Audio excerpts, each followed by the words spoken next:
Every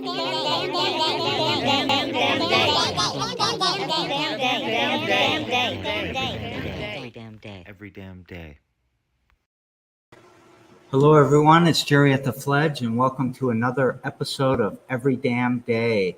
And today I'm going to be talking about Reutter Park and the Kringles Market. But real quick, I want to just remind everybody about what Every Damn Day is all about, why I started it a couple of years ago.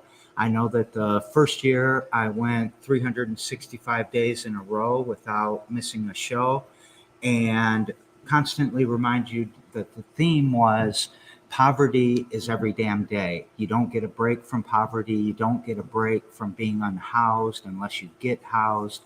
You don't get a break from struggling to have your basic needs met, whether you are working full-time or cannot find employment. It is across the board in so many cases in the city that, meeting the Ellis threshold, which I'll talk about later, can seem almost impossible. So one thing that I want to start out with the Reutter Park and the Kringle Market is that I am here representing my thoughts on it, the Fledge's thoughts on it in some cases, and want to make sure that you know that I don't think that I am the center of this. The center of this are the unhoused people who are in the park. It is the advocates and the activists who work so hard to help those people. So shout out to Julia Miller with Punks with Lunch and Mike Carl with the Cardboard Prophets. And just want to make sure that we keep them centered to this conversation. So what I want to start out with is the problem as I see it. So the problem as I see it is that the Kringle Market has a high probability of disrupting a safe space for some of the most vulnerable people in the city. And safe spaces are so vital to solving the problems of our community because, well, it's where a lot of people go when they don't feel safe. And safe spaces are fragile and they take work and energy to cultivate. And you can't just begin a meeting or a gathering or an event and say, hey, this is a safe space, and it magically becomes true. You must manage that fragility of the safe space and hold that space very gently and decenter yourself from it and see things from other people's perspective. And the way to really disrupt a safe space is to make people feel unwelcome, to take away their dignity, to take away their voice, to preach at them and pray over them. And that is a big fear of mine, not a fear, a problem I see with the way that all of this is being handled by some of the leaders in our city, by some of the people involved. But at the same time, there seems to be a lack of understanding of what that safe space does for some of these people. It's decreasing the probability. When you break that safe space, you're decreasing the probability that they will find shelter on a very cold night. You are removing a resource for some of the most basic of needs like food and healthcare and shelter. You're increasing the probability of an overdose by taking Narcan out of the equation. You are increasing the probability of the spread of Hep C, syphilis, HIV by taking away the needle exchange and giving that safe place. And more importantly, sometimes, is you're taking away dignity and you're taking away hope. And so to that end, I will talk about the People's Council of Lansing and the demands that you might have read about. So I'm just going to read those to you real quick. Demand number 1, instruct security officials and event staff to stop barring people who are homeless from using warming shelters during event hours. We would like to restrict security from calling the police on homeless people at the event space unless there's a public safety threat. We would like to allow access to the sheds outside of event hours. We would like to allow existing heaters to be used 24 hours a day and to establish a new 24-hour warming station downtown. These are not unreasonable demands. They've all been proven to be capable of being done, and they are things that, from our perspective, seem very reasonable. But I want to talk to you about why am I involved? Why do I care about this? And I'm going to start with the story that is about football or soccer, the FIFA, the World Cup a little bit, and just tell you two different perspectives that happened to me in the early 2000s. So I'm going to start out with Dubai. In 2001, after 9/11, the Human Rights Watch was calling for a boycott of Dubai because of the way that they treated their workers, because of very similar problems of what we're talking about now. Unsafe conditions, not sheltered properly, dying premature deaths because of sunstroke, all of these bad things. And Dubai and the United Arab Emirates hired me to make the Human Rights Watch go away. And I suggested to them that instead of making them go away, why don't we fix the problems? And why don't we do the right thing for the people who are building your huge, rich city? And they went with it. They said, yes, that is what we should do. And we were very effective at improving living conditions, increasing wages, and virtually eliminating sunstroke deaths. We went from 700 a year down to less than 2 on average. And that's held since 2007, 15 years of better living conditions, better pay, and less sunstroke deaths. Then in 2012, Doha, Qatar was awarded the World Cup for 2022. And yes, the World Cup that is happening as we speak right now and being played out. So they came to me at the recommendation of the United Arab Emirates to do the same thing. So we started a project. It was called Ashgal. It's about the public works and how they were going to rebuild the city's infrastructure to be able to prepare for all of this. So, but they had the same thing, just make this go away. And to me, it was, I'm sorry, I'm getting these texts. To me, that was unacceptable. But I worked hard to try to convince them over a few years that the best thing to do would be to fix the problem, not make it go away. In 2015, the company that I was the CEO for, that I was doing this work for, we were sold by my board to another company out of Chicago. That project stopped, and if you're paying attention to the World Cup right now, you'll notice that they're talking about sunstroke deaths, they're talking about wages, they're talking about how their workers are housed, and they're talking about boycotting what is happening in Doha with the World Cup, and in some cases have already done that. For me in 2015, when I didn't have that software company anymore, I started the Fledge. And there's a few things I want to say about the Fledge. We are first and foremost built on radical inclusion. That has been a premise since the beginning. It means to us, if somebody walks through that door and says, "Can I?" we say yes.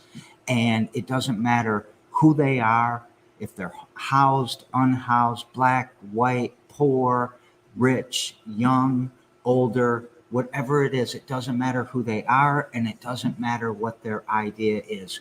We want to support people in having a chance to have their voices heard and their ideas come to life. The second part of what we do that I think is important here is that we work on helping people get above the Alice threshold. And we do that. Well, let me tell you what the Alice threshold is real quick. It is asset limited, income constrained, yet employed. It is people that are the working poor. It's the people who live check to check. And about 2 out of 3 people in Lansing are vulnerable to the Alice threshold. They are one check away from losing their car or losing their house or losing their food security. And our city's a mess from that perspective. Most people you run into on a day-to-day basis in Lansing are struggling to have their basic needs met. And to us, we work on it on both sides of the equation. Prosperity building, through entrepreneurialism, workforce developments, competency and skill development, and reducing the burden of basic needs. And the basic needs are housing, healthcare, childcare, transportation, food, and technology. And to us, what's happening in Reutter's Park right now is setting us back in that basic need part. So let me tell you about that radical inclusion and what I've seen happen often in the front yard of the Fledge when we're sitting out there around a picnic table and nobody really knows who the other people at the table are. And I have seen some of the most amazing discussions between MSU professors who are there just to take a tour and visit us, and unhoused people who are there for food security and to get food, to get help with housing, to get harm reduction supplies if they have a substance use disorder, so on and so forth. And these people start to mingle.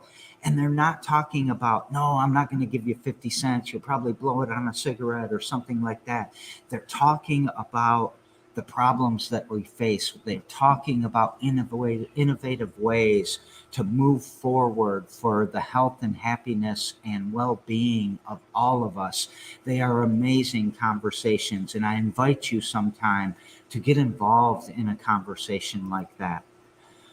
I also want to make sure that it's clear that as I look at most of the people involved in the Kringle market, I want to make it clear that I don't hate people. I hate the systems that raise the people who cause these problems, the systems that have been built to wage a war on Black, brown, and poor people.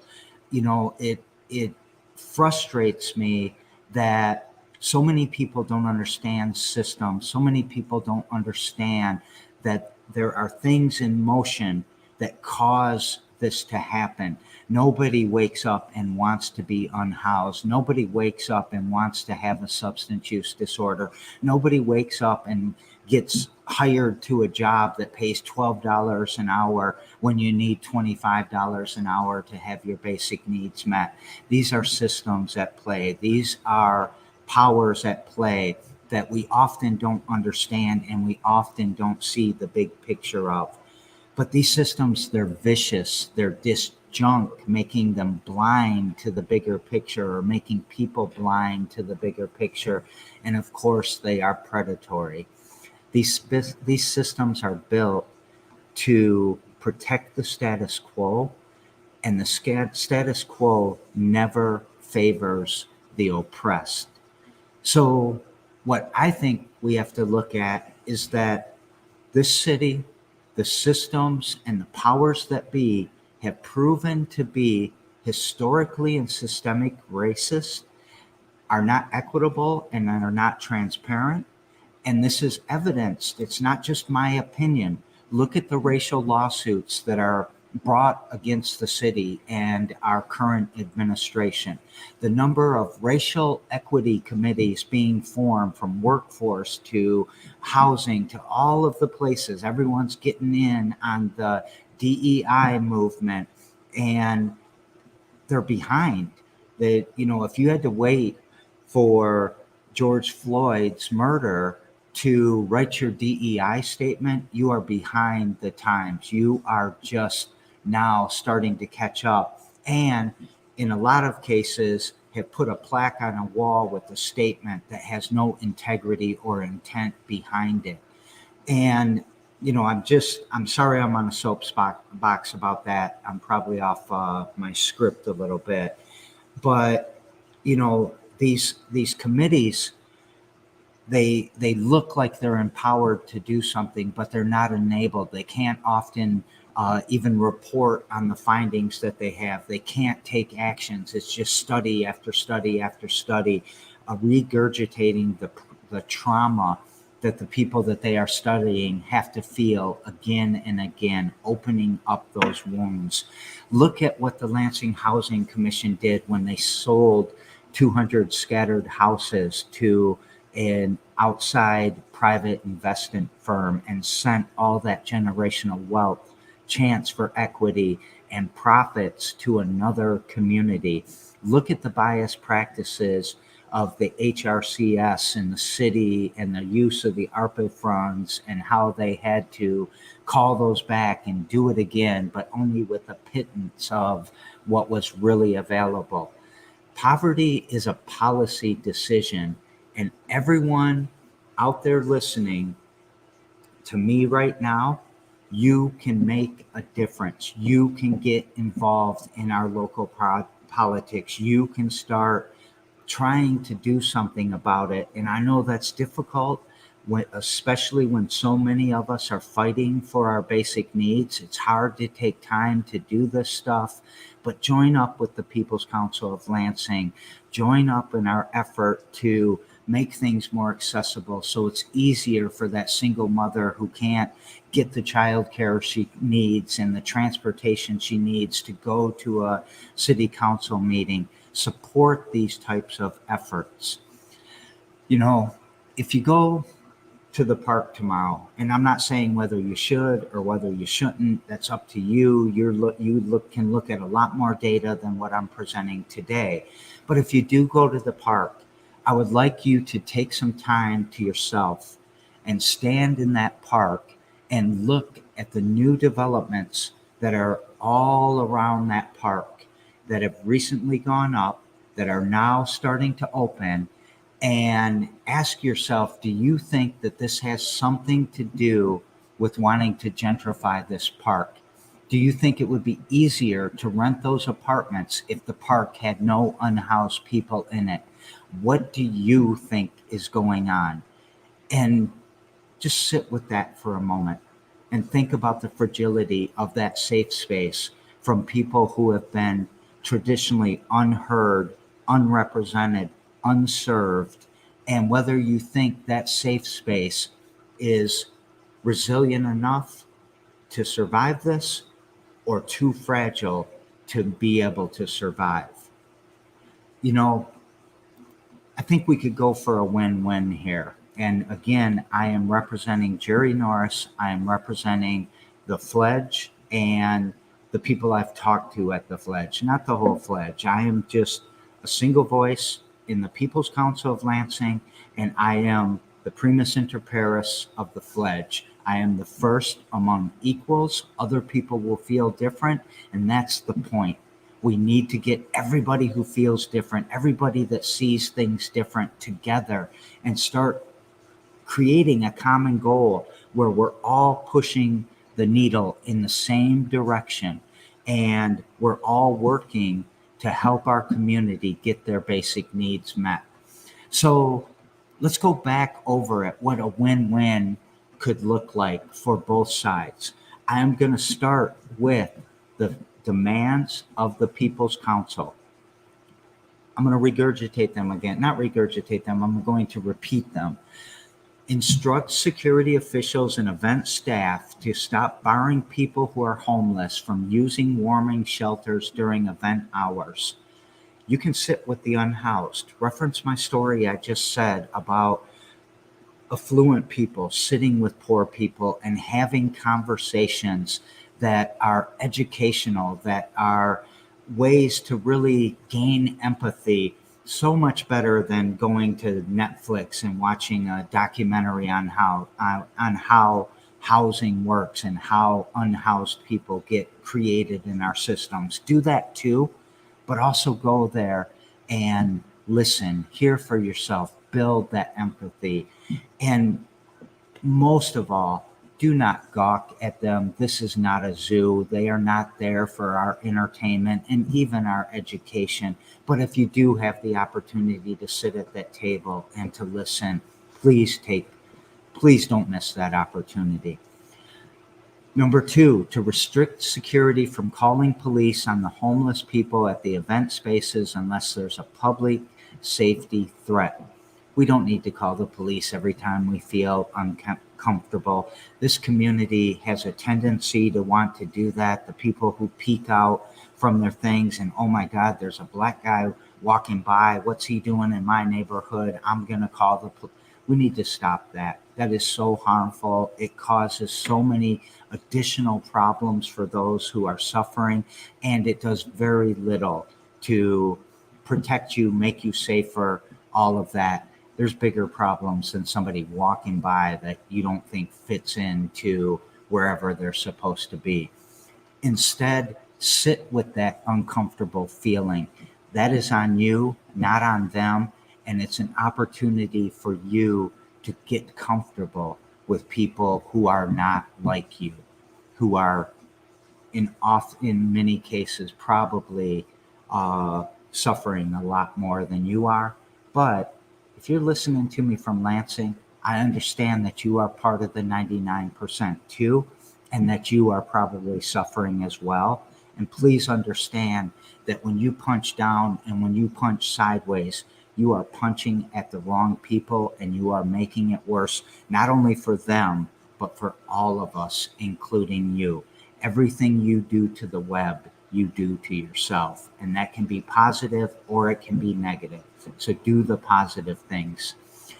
To allow access to the sheds outside of event hours. I know that this is horrifying for all those involved in putting those sheds there and wanting them to look nice and all of that. But what is horrifying to me is thinking of somebody sleeping outside with the rain, ice hitting them in the face when it's below freezing or there's a polar vortex, and how much they are suffering and how much hope they are losing. How do you not feel? How does it not bring tears to your eyes? How do you close your eyes to this suffering? Sit there with that for a second. We can do these things. To allow the existing heaters to be used 24 hours a day. I see a lot of posts about how awful people think this cold is. Well, think how awful it is. Imagine sleeping out there when it's wet and it's cold and there's no solution in sight. Imagine how much hope is dying on those nights. There's an old phrase, hope is the last to die. People need hope. They need dignity. They need to be warm. They need to be safe. They need to be sheltered. It's only more propane. Let's burn a little more propane to keep these people protected. And the last demand is, and the last demand is to establish a new 24-hour warming station downtown. Yes, this is going to take some resources, but the resources are there. Build a damn warming station somewhere. You did it last year. You can do it again. We had money for the market. You can find money for this. We can have both of these things. The other thing, and again, not everybody on the protecting that safe space side will probably agree with me, but I am going to say support the vendors at the market. I don't know. I don't have a complete list of those vendors, but I'm going to bet at least half of them live under the Alice threshold. I bet you some of them are close to poverty. And they need a little bit of boost too. There's 8 of them, let's say. I think there's 8 huts or shacks, or I don't know what to call them, out there. But there will be at least 10 to 15 people also sleeping in that park. What's our balance here? Do those commands and support the vendors at the market. And, a lot of people that are involved in this market are my friends, are my allies, are people who I work with the same goal of getting people above this Alice threshold. I'm going to, one of the vendors that I do know, Mr. Leslie Cheesecake, I know that, he started his business to help his family be more prosperous and get above that Alice threshold. I know that he didn't need to write a DEI policy because it is ingrained in what he does. And I would not be surprised to see unhoused people eating cheesecake tomorrow. And you might say, cheesecake, what's that going to do for them? Think of dignity. Food dignity is important. A cheesecake to enjoy once in a while is important. People get sick of mac and cheese and, beans, cans of beans and all of that stuff. Let people have a little dignity. Let them be in their safe space and celebrate them a little bit.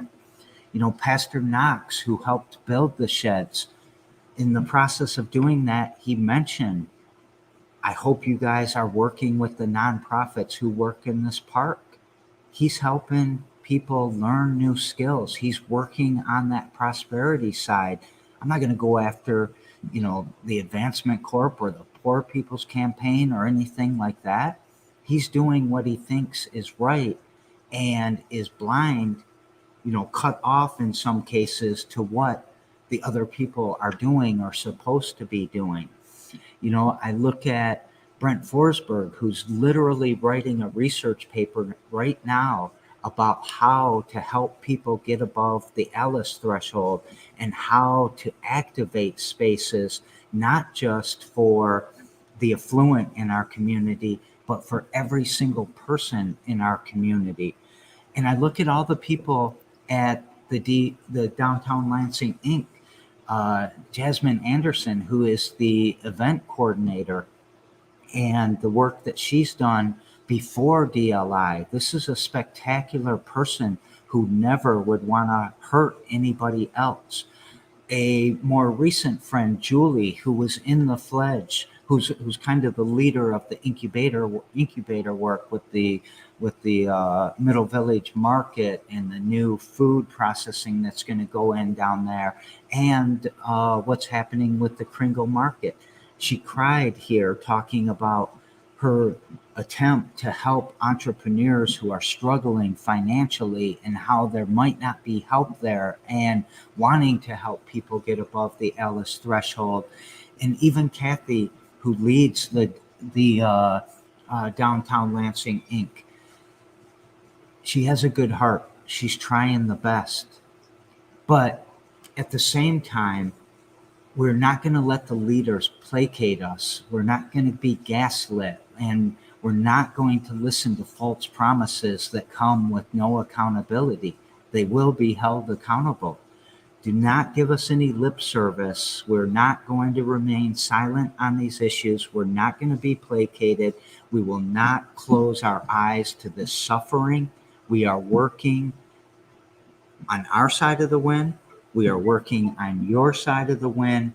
Let's take this opportunity to have an and not in the Doha way, but in the Dubai way.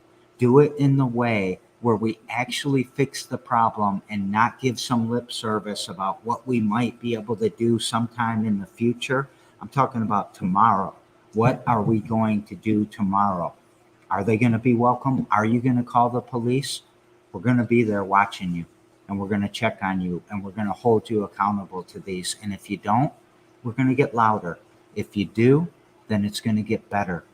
But let's make this a true integrity-based way of going about how to fix the problem with unhoused, the problem that these people face, not our problem with the unhoused, but their problem with being unhoused. Be centered on them. They are the most vulnerable. We get them above the Alice threshold, we're all going above the Alice threshold. And from you, as just a person that wants to enjoy the city or wants to help the unhoused, when you go there tomorrow, you show them dignity, you show them respect, and give them a smile. I've said that forever. One of the best things you can do is smile with the people that make you scared and uncomfortable and you don't know what to do. You do know what to do. Be kind, be compassionate, give that small smile.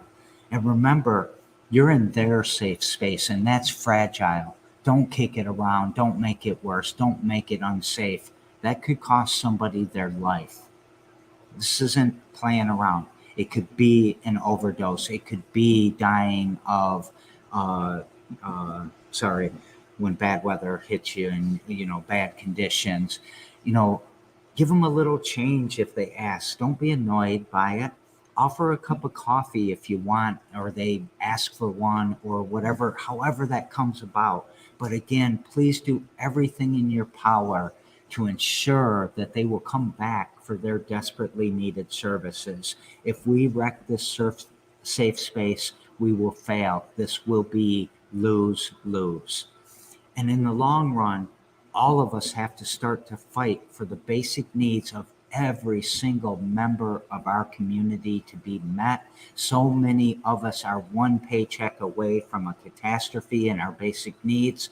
So many of us sacrifice different basic needs to meet other basic needs. This is all of us. We are the 99%. The best way to clear a park of the unhoused is to get them housed. And yeah, we should have started this years and years ago. We could have started this years ago. But that reminds me of the adage that I use a lot. The best time to plant a tree was 20 years ago. The second best time is today. So go out and do the right thing. Do not disrupt the safe space. Ask the city to help meet the demands that we are talking about. And remember that poverty never gets a break. It is every damn day. We are not going away. We will be here every damn day fighting for the unrepresented, underserved, and most vulnerable in our community. We are passionate about this. We have very little to lose in this. We are ready to go. And we're asking for very, very simple things. And me, as a person, I'm asking you to show love, kindness, and compassion to everybody. I love you all, even if you disagree with me right now, even if you are still learning and trying to figure out how you can help, trying to understand this complicated world, this messy life. Understand it, that love will win. So love people. So much love, much peace to all of you. I hope you have a great weekend. I hope that you understand that you can have a role in helping people. And I hope you go out and take action and do something about it. Much love.